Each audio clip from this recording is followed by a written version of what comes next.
அன்பின் ஆண்டவரே, இந்த நாளுக்காக மீண்டுமாக நன்றி சொல்லுகின்றோம். உம்முடைய வார்த்தைகளை தியானிக்கின்ற பொழுது தூய ஆவியானவருடைய இறை பிரசன்னத்தை நீர் எங்களுக்கு தந்தருளி ஒரு புதிய படிப்பினையோடு கூட நாங்கள் இந்த இடத்திலிருந்து கடந்து செல்ல அருள் தாரும். எங்களை அர்ப்பணிக்கின்றோம்.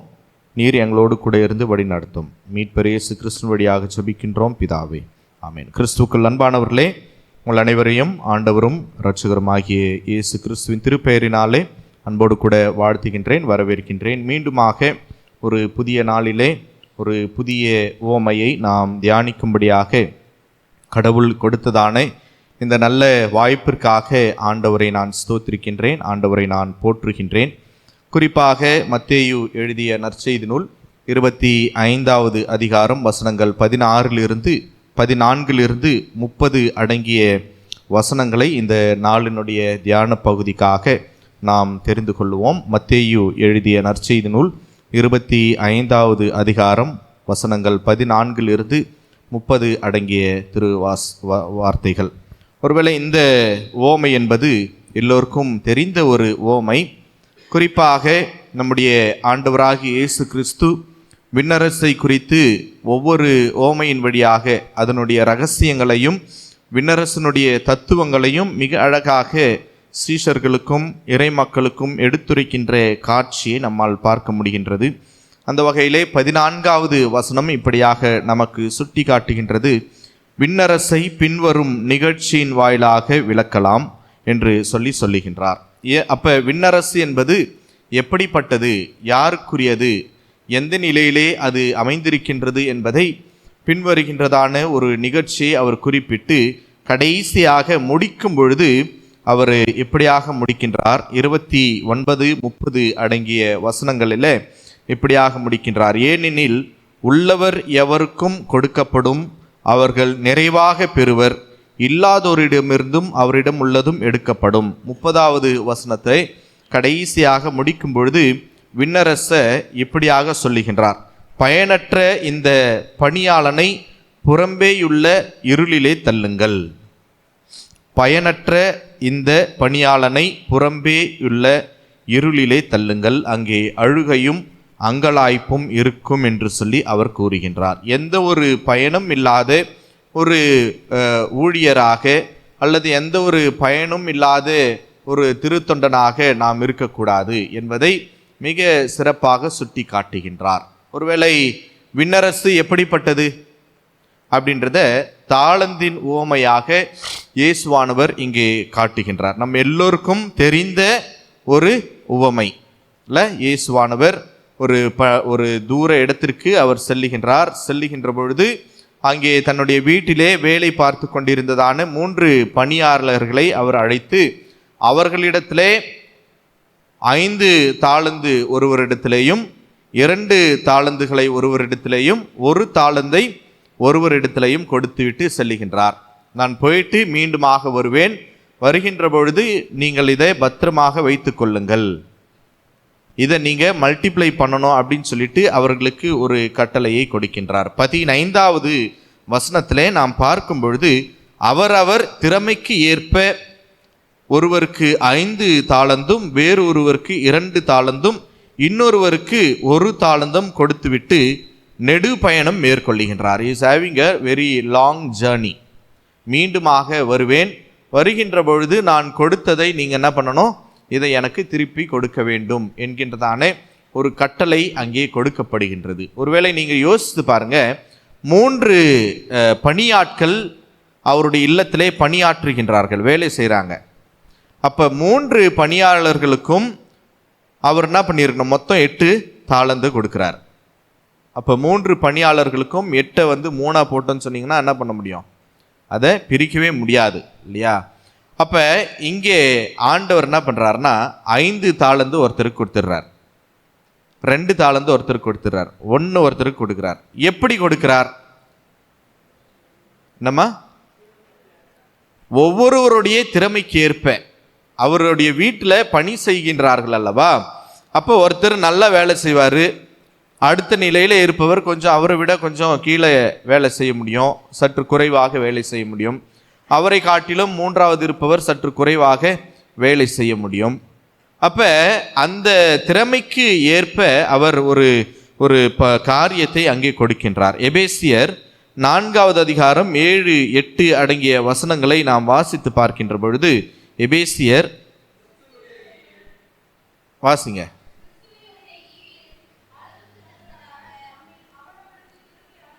ஒவ்வொருவருக்கும் வேண்டியதான கிருபை அவருக்கு கொடுக்கப்படுகின்றது.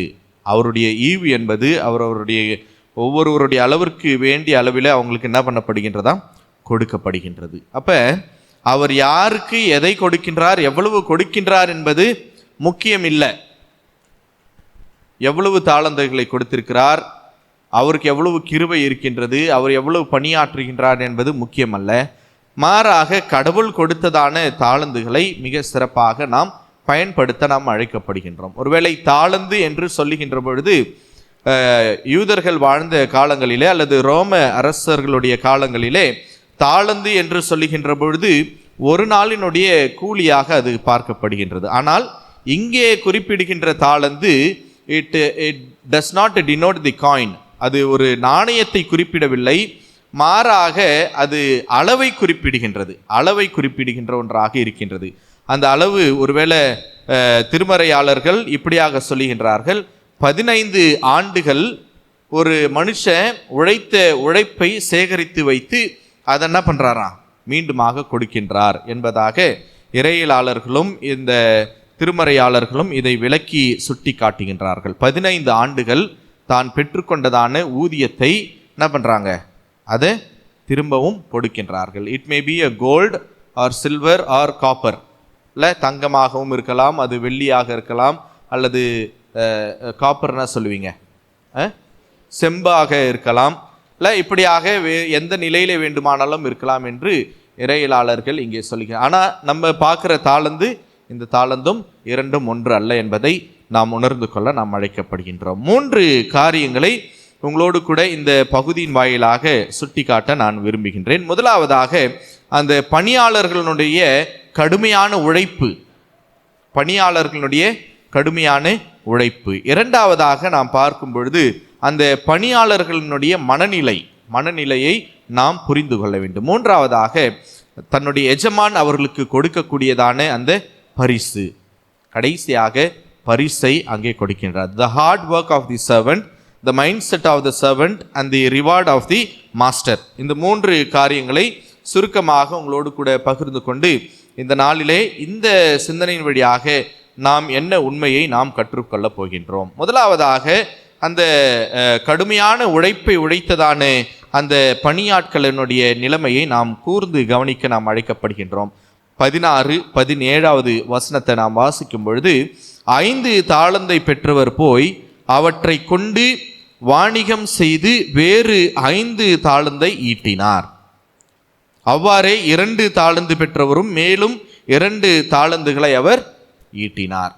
he is gaining ப்ராஃபிட்டை அவர் என்ன பண்றாரு, ப்ராஃபிட்டாக மாற்றிக்கொள்ளுகின்றார். he is gaining something that the Lord gave to him. கடவுள் அவர்களுக்கு கொடுத்ததான அந்த காரியத்தை வைத்துக்கொண்டு தன்னுடைய வாழ்விலே ஒரு நலமான காரியத்தை இன்னும் இரட்டத்தனையாக அவர் என்ன பண்றார், அதை மாற்றிக்கொள்ளுகின்றார். எப்படி மாற்றிக்கொள்ள முடியும்? உழைப்பின் வழியாக அவர் என்ன பண்றாரு, அதை வியாபாரம் செய்கின்றார். 5 தாளந்தை கொண்டு போய் அதை வியாபாரம் செய்து இன்னொரு 5 தாளந்தாக அதை மாற்றுகின்றார்.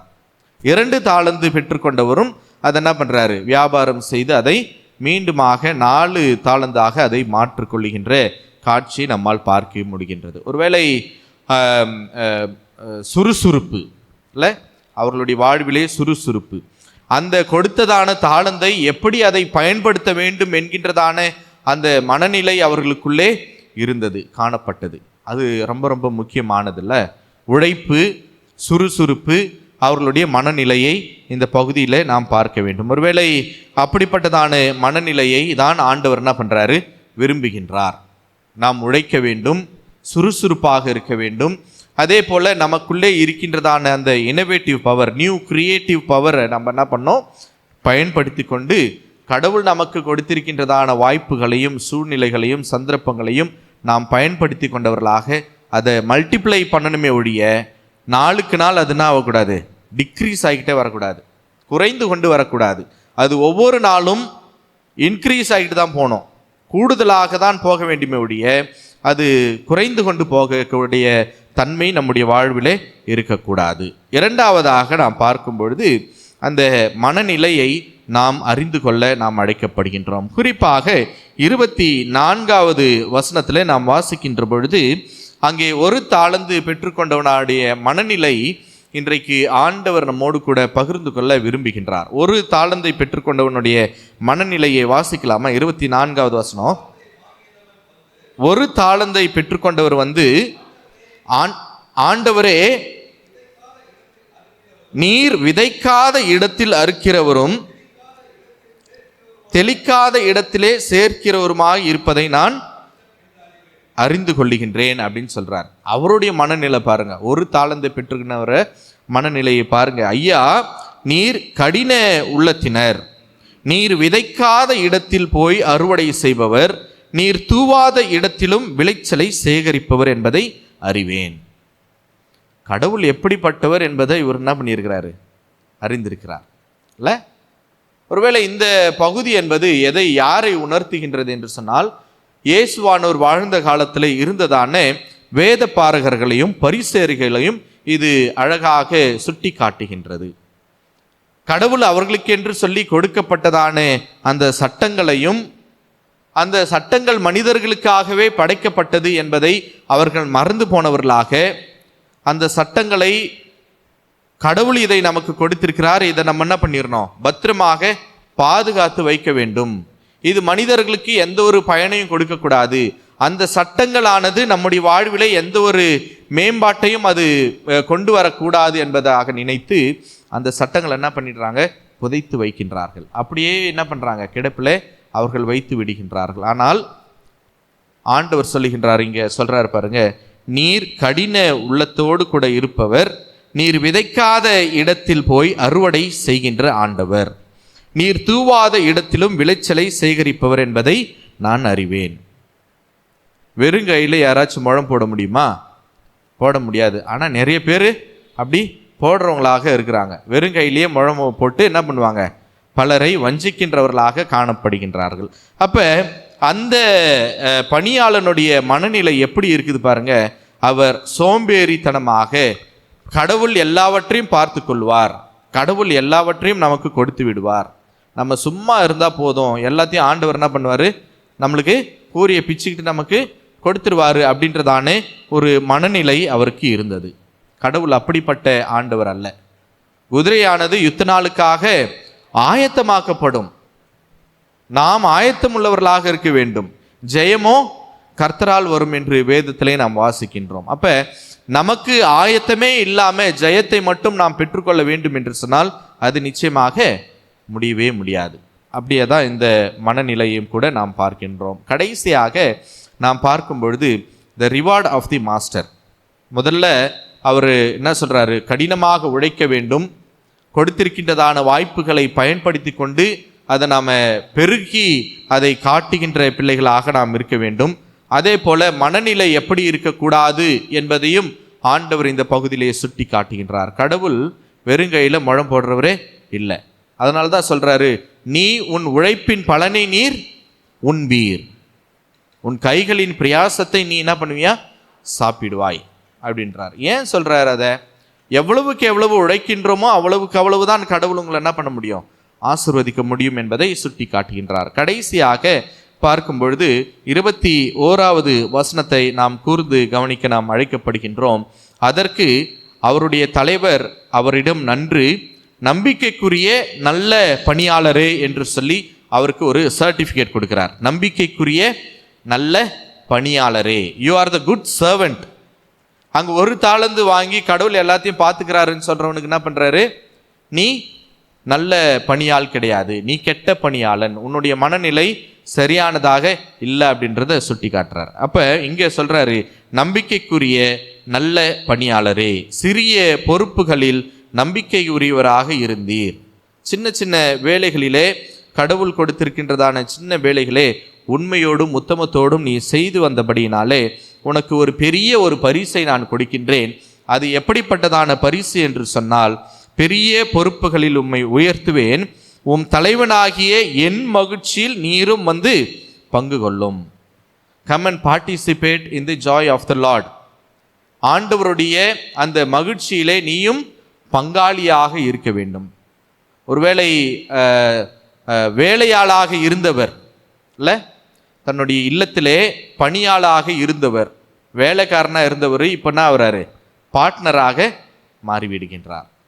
இல்லை, அதுதான் கடவுள் கொடுக்கின்றதான ஒரு மிகப்பெரிய ஒரு பரிசு. தன்னுடைய மகிழ்ச்சியிலே, என்னுடைய மகிழ்ச்சியிலே நீ என்ன பங்காக நீ பெற்றுக்கொள் என்று சொல்லி அங்கே ஒரு மிகப்பெரிய ஒரு பரிசை ஆண்டவர் கொடுக்கின்ற ஆண்டவராக இருக்கின்றார். ஒருவேளை இந்த பகுதியை எதோடு கூட ஒப்பிடலாம் என்று சொன்னால், திருச்சபையினுடைய ஊழியங்களோடு கூட இதை பொருத்தி பார்க்க மிக அழகாக கடவுள் நம்மை அழைக்கின்றார். ஒருவேளை ஆயர்கள் பெரிய ஆலயங்களிலே தான் பணியாற்றுவேன் என்று சொல்லியிருந்தால் என்ன பண்ண முடியும்?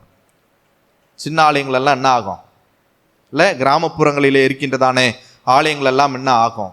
அங்கே இருக்கின்றதான மக்கள் எல்லாம் இறையாட்சிக்குள்ளாக பிரவேசிக்க முடியுமா அப்படின்னு சொல்லிட்டு சிந்தித்து பார்க்க நாம் அழைக்கப்படும். ஒருவேளை நமக்கு கொடுத்திருக்கின்றதான வாய்ப்பு, கடவுளுடைய வார்த்தை கொண்டு போய் செல்லுகின்றதான வாய்ப்பு, சமயம் வாய்த்தாலும் வாய்க்காவிட்டாலும் கடவுளுடைய வார்த்தை நீ என்ன பண்ணிடணும், சொல்லிடணும் அப்படின்னு சொல்லிட்டு நாம் பார்க்கிறோம்ல. அப்ப அது ஒரு சின்ன சபையாக இருந்தாலும் சரி, கிராம சபையாக இருந்தாலும் சரி, பெரிய சபையாக இருந்தாலும் சரி, இல்ல பெரிய கூட்டமாக இருந்தாலும் சரி, எங்கெல்லாம் நமக்கு வாய்ப்பு கிடைக்கின்றதோ அங்கெல்லாம் கடவுளுடைய வார்த்தை நமக்கு கொடுத்திருக்கின்றதான தாளந்துகளை நாம் சரியாக பயன்படுத்தி கொள்ள கடவுள் இந்த நாளிலே நம்மை அழைக்கின்றார். அன்புக்குரியவர்களே, ஒருவேளை கடுமையான உழைப்பு பெற்றுக்கொண்டவர்களாக, இல்லை கடுமையாக உழைக்கின்றவர்களாக நம்முடைய மனநிலையை கடவுளுடைய அந்த கொடுத்திருக்கின்றதான தாளந்துகளை நாம் எப்படி மல்டிப்ளை பண்ணணும் அப்படின்றதான சிந்தனையோடு கூட இருக்க கடவுள் நமக்கு துணை செய்வாராக. கண்களை மூடினவர்களாக ஆண்டவரை நோக்கி நாம் பார்ப்போம்.